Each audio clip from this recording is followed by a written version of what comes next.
Tu veux savoir pourquoi il y a autant de managers toxiques? Parce que les entreprises, elles les forment à Excel, PowerPoint et au reporting. Elles les forment pas à être un putain d'être humain. Voilà pourquoi il y a des managers toxiques. Ce que les, ce que les managers vivent, c'est important ça. C'est pas tous des chiens de la casse. Moi, je l'ai été pendant 10 ans. En fait, on te donne une équipe, mais on te forme à rien. Si on va te dire, oui, il y a une plateforme de coaching, on s'est abonné, tu regardes quelques vidéos, mais t'as pas un mentor, t'as pas quelqu'un qui t'aide vraiment, qui t'accompagne au quotidien. Tu dois animer, suivre, tout ça, tu rajoutes des gros guillemets, hein. Coordonner, lol. Mais personne te parle d'écoute, d'ego, de conflit. C'est quand t'arrives sur ces sujets-là que tu rentres dans le dur. Et là, tu sais pas vraiment comment faire. Ou soit tu vas avoir un manager, mais il va pas vraiment bien t'aiguiller parce que lui-même, tout le monde se fout de sa gueule. Comme c'était mon cas. Tu fais ce que tu peux, tu fais comme t'as vu, hein. T'es, t'es paumé. Alors tu surcontrôles, tu stresses, alors tu mets la pression. Et on te met la pression, alors toi tu mets encore plus la pression. T'as peur de te décevoir aussi. T'as peur de décevoir toi N+1, toi N+2, ton équipe, alors tu... Il y en a qui s'effacent, il y en a qui s'imposent. Résultat, ton équipe elle subit tes manques, ton incompétence, ton inconsistance, ton manque de formation. C'est tout. Et qu'il n'y a personne pour te guider. Et ça, comme dirait Hervé, voilà quoi. C'est comme dans les années 90, faut tous les mettre à l'amende, tous les fouetter. Ben non, pas du tout. Ce que les entreprises ne t'apprendront jamais, et c'est volontaire, hein, c'est parce que on te donne des tableaux de bord, des Excel, des outils de suivi, mais pas des outils humains. On t'apprend à parler performance, mais jamais émotion. Tu vois, c'est ça le problème. On te pousse à engager les équipes, mais pas à gérer ton temps, ton propre stress, ton syndrome de l'imposteur, ton besoin de contrôle. Toi, tu veux apprendre à manager, toi, tu veux bien faire, mais t'es obligé de le faire en marchant sur les gens, ou soit en t'effaçant et les gens ne te respectent pas.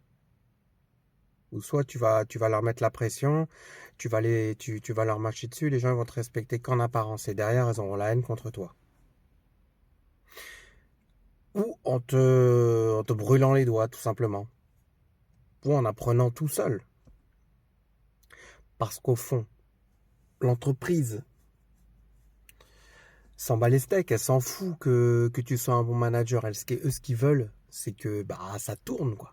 Tu vois, que ça suive, que ça livre, que ça roule, tout simplement. Que ça tienne, même si toi, tu tombes. Pour devenir un vrai leader, un vrai manager, pas juste un relais de process, je vais te donner quelques astuces. Déjà, premièrement, apprends ailleurs de l'entreprise. Pas des vidéos et machin, et dans la plateforme de coaching, etc. Mais lis des bouquins, tu commences petit, tu commences avec des petits livres sur le management, mais il faut se forcer au moins à lire un minimum, idéalement 2 par mois. Le top du top, ce serait d'avoir un mentor, un coach, quelqu'un qui t'inspire, au moins lire sa bibliographie, voilà, voir les sujets, quelqu'un qui te suit vraiment, tu vois. Surtout si ton manager, il est éclaté, encore pire pour ton N+2. Il n'est pas là pour ça, le N+2, mais plus le N+1. Mais voilà. Et comme ça, cette personne-là va te donner des feedbacks, va te donner des retours concrets, elle va te guider, elle va bien te questionner comme il faut pour que tu puisses aussi prendre les bonnes décisions au bon moment et faire une bonne introspection. Donc si tu veux être bon, il faut te former hors du système. Deuxièmement, cherche les retours, les avis de ton équipe, pas de ton manager. C'est important que tu aies les avis des gens avec qui tu travailles. C'est eux ton vrai miroir. Parce que s'ils sont en panique, et s'ils ferment leur gueule, s'ils se barrent, bah là c'est que ta merde est complet. Troisièmement, parle de ce que tu ressens aussi. Voilà, je te dis pas de faire le confessionnal, machin, mais être manager, c'est pas être invincible. Voilà, on n'est pas parfait, on a tous nos moments de doute. Au contraire, c'est normal de douter. Donc, si, au contraire, si tu doutes, c'est que tu es stable, c'est que tu es sincère, c'est que tu es transparent. Quatrièmement, je dirais accepte. Accepte que tu vas rater, que tu vas faire des erreurs. On fait tous des erreurs, quel que soit le poste. C'est ceux qui font rien qui en font pas. Donc la vraie posture, c'est pas la posture du sachant, voilà. C'est pas le mec le jeu c'est tout, c'est de savoir s'excuser. Voilà, et recommencer et ajuster. Et la cinquième astuce, non, il n'y en a pas. Bon, la cinquième astuce, ce serait vraiment voilà, de tout le temps se remettre en question. Voilà, et pas tout diaboliser, de se dire que voilà, d'avoir la mentalité amélioration continue, continuous improvement, que tout le temps, semaine en semaine, mois en mois, tu vas améliorer ton management. Après, voilà, il y a plein de méthodes que je donne dans mes vidéos qui peuvent aider les managers, les collaborateurs aussi, même si cette vidéo elle est plus ciblée manager. Mais bon, voilà la réalité aujourd'hui, en 2025 et plus, c'est que les entreprises, elles te donnent une fiche de poste parfaite, carrée, mais tu n'apprendras jamais à devenir un vrai manager. Même s'ils ont pris des abonnements à des plateformes de coaching, m'ont dit de regarder des vidéos, tout ça, ça vaudra jamais un vrai mentor, quelqu'un qui va te suivre au quotidien même. Et quelqu'un qui t'inspire, qui va le faire. Ça, c'est ton taf. C'est ta mission, c'est ta responsabilité de t'améliorer, de te former et d'être mentoré pour, justement, pour bien réaliser ton management, tout simplement. Et si tu le fais pas, oui, tu auras une carrière, tu auras peut-être une carrière, mais tu n'auras pas laissé une vraie trace de leader.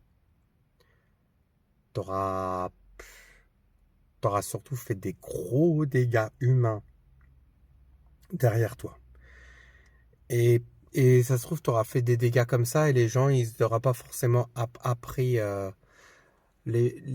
voilà, aux dépens de vie, de souffrance et sans vraiment apprendre, tu vois, juste en tâtonnant et en étant mal guidé. Comme c'était mon cas où j'avais un manager qui pratiquait management des années 90, un peu à la Tony Soprano, pour ceux qui connaissent la série The Sopranos. Et voilà, c'était à l'intimidation, c'était quelqu'un parle mal en réunion devant tout le monde, on lui fait la miseria, on lui fait la misère, on le met à l'amende et voilà, le management par la peur. Et c'est pas du tout une solution. Mais non. Mais non, donc voilà. Petite séance de coaching sur pourquoi les managers ils sont toxiques aujourd'hui.